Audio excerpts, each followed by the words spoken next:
deeper. Now it's time for you to rest in peace. May your spirit live forever in our hearts, and as you challenge us so many times before, may your dream for a better, more just America never die. I love you, Dad, and you will always live in my heart forever.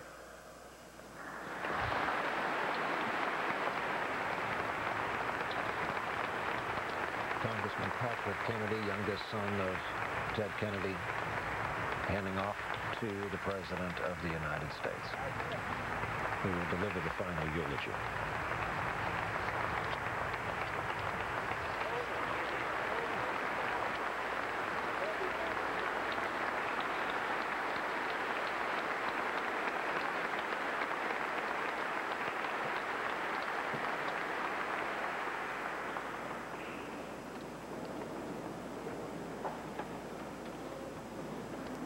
Your Eminence, Vicki, Kara, Edward, Patrick, Curran, Caroline, members of the Kennedy family, distinguished guests, and fellow citizens. Today we say goodbye to the youngest child of Rose and Joseph Kennedy.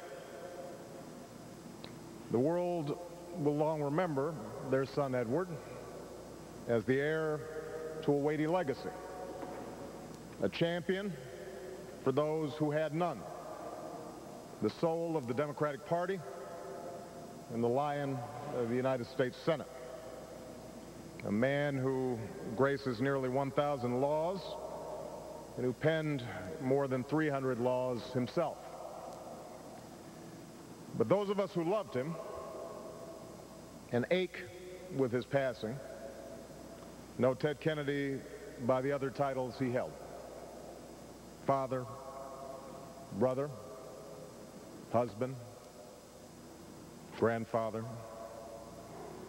Uncle Teddy, or as he was often known to his younger nieces and nephews, the Grand Fromage, or the Big Cheese. I, like so many others in the city where he worked for nearly half a century, knew him as a colleague, a mentor, and above all, as a friend. Ted Kennedy was the baby of the family who became its patriarch, the restless dreamer who became its rock. He was the sunny, joyful child who bore the brunt of his brother's teasings, but learned quickly how to brush it off. When they tossed him off a boat because he didn't know what a jib was, 6-year-old Teddy got back in and learned to sail. When a photographer asked the newly elected Bobby to step back at a press conference because he was casting a shadow on his younger brother, Teddy quipped, "It will be the same in Washington." That spirit of resilience and good humor would see Teddy through more pain and tragedy than most of us will ever know. He lost 2 siblings by the age of 16. He saw 2 more taken violently from a country that loved them. He said goodbye to his beloved sister Eunice in the final days of his life. He narrowly survived a plane crash, watched 2 children struggle with cancer, buried 3 nephews, and experienced personal failings and setbacks in the most public way possible. It's a string of events that would have broken a lesser man.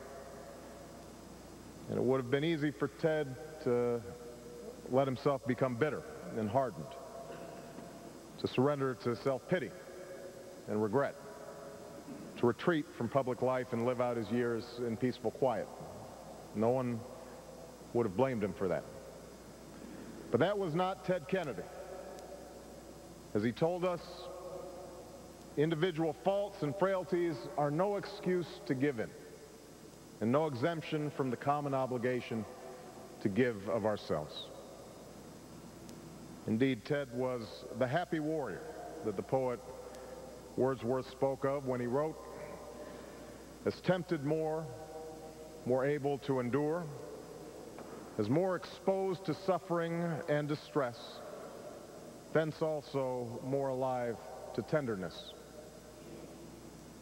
Through his own suffering, Ted Kennedy became more alive to the plight and the suffering of others.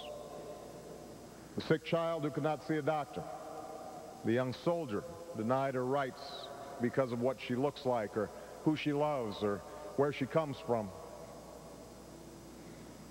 The landmark laws that he championed, the Civil Rights Act, the Americans with Disabilities Act, immigration reform, children's health insurance, the Family and Medical Leave Act, all have a running thread. Ted Kennedy's life work was not to champion the causes of those with wealth or power or special connections. It was to give a voice to those who were not heard, to add a rung to the ladder of opportunity, to make real the dream of our founding. He was given the gift of time that his brothers were not, and he used that gift to touch as many lives and right as many wrongs as the years would allow. We can still hear him, his voice bellowing through the Senate chamber, face reddened, fist pounding the podium, a veritable force of nature in support of health care or workers' rights or civil rights. And yet, as has been noted, while his causes became deeply personal, his disagreements never did. While he was seen by his fiercest critics as a partisan lightning rod, that's not the prism through which Ted Kennedy saw the world, nor was it the prism through which his colleagues saw Ted Kennedy. He was a product of an age when the joy and nobility of politics prevented differences of party, platform, and philosophy from becoming barriers to cooperation and mutual respect. A time when adversaries still saw each other as patriots. And that's how Ted Kennedy became the greatest legislator of our time. He did it by hewing to principle, yes, but also by seeking compromise and common cause. Not through deal making and horse trading alone, but through friendship and kindness and humor. There was a time he courted Orrin Hatch for support of the Children's Health Insurance Program by having his chief of staff serenade the senator with a song Orrin had written himself. The time he delivered shamrock cookies on a china plate to sweeten up a crusty Republican colleague. The famous story of how he won the support of a Texas committee chairman on an immigration bill. Teddy walked into a meeting with a plain manila envelope and showed only the chairman that it was filled with the Texans' favorite cigars. When the negotiations were going well, he would inch the envelope closer to the chairman. When they weren't, he'd pull it back. Before long, the deal was done. It was only a few years ago on St. Patrick's Day when Teddy buttonholed me on the floor of the Senate for my support of a certain piece of legislation that was coming up for a vote. I gave my pledge, but I expressed skepticism that it would pass.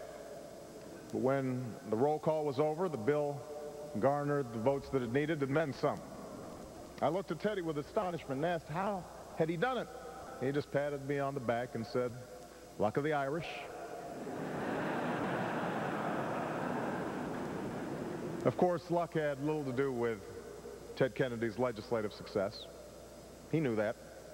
A few years ago, his father-in-law told him that he and Daniel Webster just might be the two greatest senators of all time.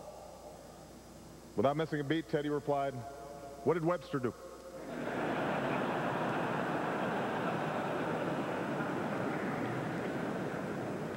But though it is Teddy's historic body of achievements that we will remember, it is his giving heart that we will miss. It was the friend and the colleague who was always the first to pick up the phone and say, "I'm sorry for your loss," or "I hope you feel better," or "What can I do to help?" It was the boss so adored by his staff that over 500, spanning 5 decades, showed up for his 75th birthday party. It was the man